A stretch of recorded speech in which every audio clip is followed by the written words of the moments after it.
Welcome to our YouTube channel. ഇന്ന് May 10-ാം തീയതിയാണ്. ഇന്നലെ മെയ് 9 ഇന്നലെ SSLCയുടെ റിസൾട്ട് വന്നിട്ടുണ്ടായിരുന്നു. നിങ്ങൾ എല്ലാവരും അറിഞ്ഞിട്ടുണ്ടായിരിക്കും. ഫസ്റ്റ് ഓഫ് ഓൾ SSLCയിലായിരുന്നു വിജയം കരസ്ഥമാക്കിയ കുഞ്ഞനിയത്തിമാർക്കും അനിയന്മാർക്കും എന്റെ എല്ലാവിധ അഭിനന്ദനങ്ങളും ഞാൻ അറിയിച്ചുകൊള്ളുന്നു. കുറച്ചൊക്കെ മാർക്ക് പോയി, വിചാരിച്ച അത്രയും മാർക്ക് കിട്ടിയില്ല എന്നൊക്കെ പറഞ്ഞ് വിഷമിച്ചിരിക്കുന്നവരുണ്ടല്ലോ. അപ്പൊ അതൊന്നും ഒരു പ്രശ്നമേ അല്ല. 10-ാം ക്ലാസ്സേ ആയിട്ടുള്ളൂ. അപ്പൊ ഇനി തുടർന്ന് നല്ല രീതിയിൽ പഠിക്കുക. മാർക്ക് കുറഞ്ഞെന്ന് കരുതി വിഷമിച്ചിരിക്കുന്നവരുണ്ടാകും. ഫുൾ A+ കിട്ടി നല്ല സന്തോഷത്തിലായിരിക്കുന്നവരുണ്ടാകും. ഫുൾ A+ പ്രതീക്ഷിച്ചിരുന്നിട്ട് 1-2 A+ കുറഞ്ഞു പോയവരുണ്ടാകും. അപ്പൊ എല്ലാവർക്കും വേണ്ടിയിട്ടാണ് ഈ വീഡിയോ. നമ്മുടെ സബ്സ്ക്രൈബേഴ്സിൽ SSLC ഇപ്പൊ എഴുതിയിരുന്ന ആരെങ്കിലും ഉണ്ടെങ്കിൽ ഒന്ന് കമന്റ് ചെയ്തേക്കണേ. അപ്പൊ ഇന്നത്തെ വീഡിയോ വേറൊന്നുമല്ല, എന്റെ SSLC റിസൾട്ട് ഞാൻ നിങ്ങളെ കാണിച്ചു തരാവേ. ഞാൻ 2015 10th പാസ് ഔട്ട് ആയത്. ഇപ്പൊ ഇത് പറഞ്ഞപ്പോ തന്നെ വിശ്വസിക്കാൻ പറ്റുന്നില്ല. 10 വർഷം കഴിഞ്ഞു ഞാൻ 10-ാം ക്ലാസ് കഴിഞ്ഞിട്ട്. എന്റെ കൂടെ 10ൽ പഠിച്ചിരുന്ന ഒരുപാട് പേര് ഇപ്പോഴും കോണ്ടാക്ട് ഉണ്ട്. അതില് 2-3 പേര് ഇപ്പോഴും യൂട്യൂബ് ചാനലിലും കമന്റ്സിലൂടെയൊക്കെ നല്ല ആക്റ്റീവായിട്ട് എന്റെ കൂടെ ഉണ്ട് കേട്ടോ. ഇപ്പൊ എന്റെ ഫ്രണ്ട്സ് ആയാലും ഈ വീഡിയോ കാണുമ്പോൾ അവർ ചിന്തിക്കുന്നുണ്ടാവും, 10 വർഷം കഴിഞ്ഞല്ലേ നമ്മള് 10 കഴിഞ്ഞിട്ട്.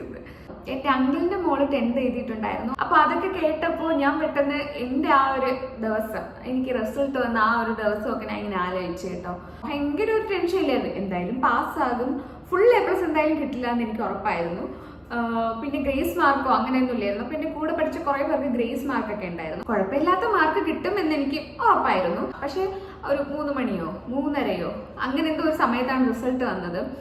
ആ ഒരു സമയത്ത്, ആ റിസൾട്ട് വരേണ്ട ആ ഒരു സമയത്ത് പപ്പ കഫേയിൽ പോയിരിക്കുകയാണ് റിസൾട്ട് നോക്കാൻ. അപ്പോഴൊക്കെ അങ്ങനെയാണല്ലോ, നമുക്ക് ഫോണിലൊന്നും നോക്കത്തില്ല. പപ്പയുടെ കോള് കാത്തിങ്ങനെ വെയിറ്റ് ചെയ്യാണ്. ഞാൻ കൂടെ പോയില്ല. എനിക്ക് അങ്ങനെ വലിയ ടെൻഷനൊന്നും ഇല്ലായിരുന്നു. പക്ഷെ പപ്പ കഫേയിൽ റിസൾട്ട് നോക്കാൻ പോയ സമയത്ത് ചെറിയൊരു ടെൻഷൻ ഉണ്ടായിരുന്നു. വേറൊന്നല്ല, നമ്മുടെ വീടിൻ്റെ അടുത്ത് കുറേ പേരുണ്ടായിരുന്നു. എൻ്റെ സെയിം ഏജിൽ കുറേ കുട്ടികൾ SSLC എഴുതിയിട്ടുണ്ടായിരുന്നേ. നമ്മൾ സെയിം ഏജിലുള്ള ഒരുപാട് പേര് ഉണ്ടായിരുന്നു. അതും ഗേൾസ് തന്നെയായിരുന്നു. നമ്മളെല്ലാം ഫ്രണ്ട്സ് ആയിരുന്നു. എന്നാലും ആർക്കായിരിക്കും ഇനി കൂടുതൽ കിട്ടുക? അപ്പോഴ് നമുക്ക് കുറഞ്ഞു പോയാൽ ഓരോരുത്തർ പറയില്ലേ, അവൾക്ക് ഇത്രയും കിട്ടിയല്ലോ, പിന്നെ നിനക്ക് എന്ത് വാങ്ങിക്കൂടായിരുന്നു എന്നൊക്കെ ഉള്ള ചോദ്യങ്ങൾ വരുമല്ലോ. നമ്മൾ അന്ന് അങ്ങനെ ചിന്തിക്കുമല്ലോ, അയ്യോ ഇനി അവര് കാണുമ്പോൾ പറയില്ലോ, അവൾക്ക് ഇത്ര ഉണ്ടായിരുന്നല്ലോ, നിനക്കില്ലല്ലോ, എന്ത് നിനക്ക് കുറഞ്ഞു പോയി, നീ പഠിക്കാനല്ലേ പോയി എന്നൊക്കെ ചോദിക്കില്ലേ. അപ്പൊ ആ ഒരു ടെൻഷനാണ് കേട്ടോ. എന്തായാലും റിസൾട്ട് വന്നു. ഹൂ നോസ് മീ ബെറ്റർ ചാലഞ്ചിൽ പറഞ്ഞിട്ടുണ്ടായിരുന്നു അനിയെ. 10th റിസൾട്ട് വന്ന് പപ്പ ഇങ്ങനെ വിളിച്ചു ചോദിച്ചു, എന്താണ് എന്തോ വേണം, എന്ന് വരുമ്പോൾ എന്തോ വാങ്ങിക്കൊണ്ട് വരണം. അപ്പൊ ഞാൻ പറഞ്ഞത് ഉഴുന്നുവടയും ചമ്മന്തിയും എന്നൊക്കെയാണ്. അത് നിങ്ങൾ കണ്ടവർക്ക് അറിയായിരിക്കും. 10ാം ക്ലാസ് ജയിച്ചപ്പോൾ എനിക്ക് ഉഴുന്നോട് മാത്രമല്ല കേട്ടോ പപ്പയും അമ്മയും വാങ്ങി തന്നത്. എനിക്കൊരു ഗോൾഡ് കമ്മൽ വാങ്ങി തന്നു, പിന്നെ ഒരു ബ്രേസ്ലെറ്റും വാങ്ങി തന്നിട്ടുണ്ടായിരുന്നു കേട്ടോ.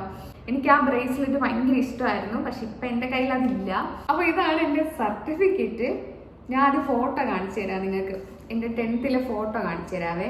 കണ്ടോ, 2 മുമ്പൊക്കെ കെട്ടിയിരിക്കുന്ന കണ്ടോ? അപ്പൊ ഇതാണ് 10ൽ ഞാൻ. അപ്പൊ ഇനി ഞാൻ എന്റെ റിസൾട്ട് കാണിച്ചു തരാം. എനിക്ക് 7 A+, 2 Aയും 1 B+ ആയിരുന്നു. എനിക്ക് B+ മാത്സിനായിരുന്നു. കണക്കിൽ ഞാൻ പണ്ടേ വീക്കാണ്. 10ൽ വെച്ച് ഞാൻ കണക്ക് നിർത്തിയതാണ്. പിന്നെ +1 +2ലൊന്നും എനിക്ക് കണക്കില്ലായിരുന്നു. പിന്നെ ഞാൻ കണക്കിലോട്ട് നോക്കിയിട്ടേ ഇല്ല. നമ്മൾ കണക്കുപരമായിട്ട് എന്താണ് ചെയ്യുന്നത്, നമുക്ക് കൂട്ടാൻ കുറയ്ക്കാനൊക്കെ അറിഞ്ഞിരുന്ന പോരെ, വേറെ എന്താണ് നമുക്ക് അറിയേണ്ടതല്ലേ.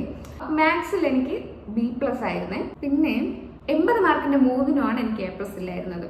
ബാക്കിയെല്ലാം നമുക്ക് 40 മാർക്കാണല്ലോ. 80 മാർക്കിൻ്റെത് ഇംഗ്ലീഷ്, സോഷ്യൽ സയൻസ്, മാത്സ്. അപ്പൊ ഇതിന് 3-നുമാണ് എനിക്ക് A+ ഇല്ലായിരുന്നത്. ഇംഗ്ലീഷിന് എനിക്ക് A ആയിരുന്നു, സോഷ്യൽ സയൻസിന് A ആയിരുന്നു, ബാക്കിയെല്ലാം A+ ഉണ്ടായിരുന്നു.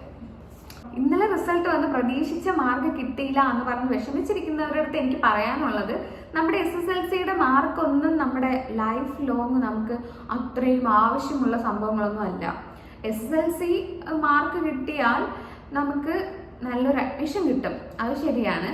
പിന്നെയുള്ള കാര്യങ്ങളൊക്കെ നമ്മൾ പഠിക്കുന്ന പോലെയാണ് ഇരിക്കുന്നത്. എൻ്റെ കൂടെ SSLC എഴുതി 1-2 A+ കിട്ടി. അപ്പൊ നമ്മളൊക്കെ ഭയങ്കര 7 A+ ഉണ്ടായിരുന്നു എന്നൊക്കെ പറഞ്ഞ ആൾക്കാരാണ്. അപ്പൊ ആ 1-2 A+ കിട്ടിയവരൊക്കെ ഇപ്പൊ നല്ല നിലയിൽ ഡോക്ടേഴ്സ് ഒക്കെ ആയിട്ടിരിക്കുന്ന കുട്ടികളുണ്ട്. ഈ മാർക്കിലൊന്നും ഒരു കാര്യമില്ല. അത് നിങ്ങൾ മനസ്സിലാക്കണം. ഒരു തരത്തിലും വിഷമം വിചാരിക്കരുത്, ഹാപ്പി ആയിട്ടിരിക്കുക. നമ്മൾ ഈ ഒരു ബേസ് മാത്രമാണ് ഈ 10th എന്ന് പറയുന്നത്. പിന്നെ നമ്മൾ എങ്ങനെ പഠിക്കുന്നോ അതിലാണ് കാര്യം. 10th-ലും +2-ലും ഒന്നും മാർക്കില്ലായിരുന്നു. പിന്നെ നന്നായിട്ട് പഠിച്ച് PSC വഴി ഗവൺമെന്റ് ജോലി കയറി ഒരുപാട് പേരെ എനിക്കറിയാം. 10th മാർക്ക് കുറഞ്ഞു പോയി എന്ന് പറഞ്ഞ് ആരും വിഷമിക്കണ്ട. പിന്നെ ഞാൻ ഈ പറഞ്ഞത് ഫുൾ A+ കിട്ടിയവർക്കൊന്നും അയ്യോ എന്ത് ചേച്ചി ഇങ്ങനെ പറഞ്ഞതെന്ന് വിചാരിക്കരുത്. തുടർന്ന് നിങ്ങൾ അതുപോലെ തന്നെ പഠിച്ചുകൊണ്ടിരിക്കുക. ഞാനൊരു 10th വരെയൊക്കെ ഇത്തിരി അത്യാവശ്യം പഠിക്കുമായിരുന്നു വെച്ചാൽ 7A+ കിട്ടുള്ളൂ, ഫുൾ A+ ഒന്നും ഇല്ലായിരുന്നു. എന്നാലും പഠിത്തത്തിൽ പുറകോട്ടൊന്നും അല്ലായിരുന്നു.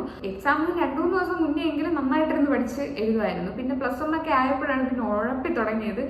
പിന്നെ ഇപ്പൊ എനിക്ക് പഠിക്കുന്ന കാര്യം ചിന്തിക്കാനേ വയ്യ, ഭയങ്കര മടിയാണ് എനിക്ക്. എന്റെ 10th ക്ലാസ്സിലെ റിസൾട്ടിന്റെ വിശേഷങ്ങൾ ഇത്രയേ ഉള്ളൂ. അപ്പൊ നിങ്ങൾക്ക് ഈ വീഡിയോ ഇഷ്ടമായെങ്കിൽ നിങ്ങൾ ലൈക്ക് ചെയ്യുക. ഇപ്പൊ 10th പാസ്സായ അനിയത്തിമാരോ അനിയന്മാരോ ഈ വീഡിയോ കാണുന്നുണ്ടെങ്കിൽ നിങ്ങൾ കമന്റ് ചെയ്തേക്കണേ. ഈ വീഡിയോ നിങ്ങൾക്ക് ഇഷ്ടമായെങ്കിൽ ലൈക്ക് ചെയ്യുക, സബ്സ്ക്രൈബ് ചെയ്യുക, കമന്റ് ചെയ്യുക. നമുക്ക് മറ്റൊരു വീഡിയോയിൽ കാണാം. Bye dears.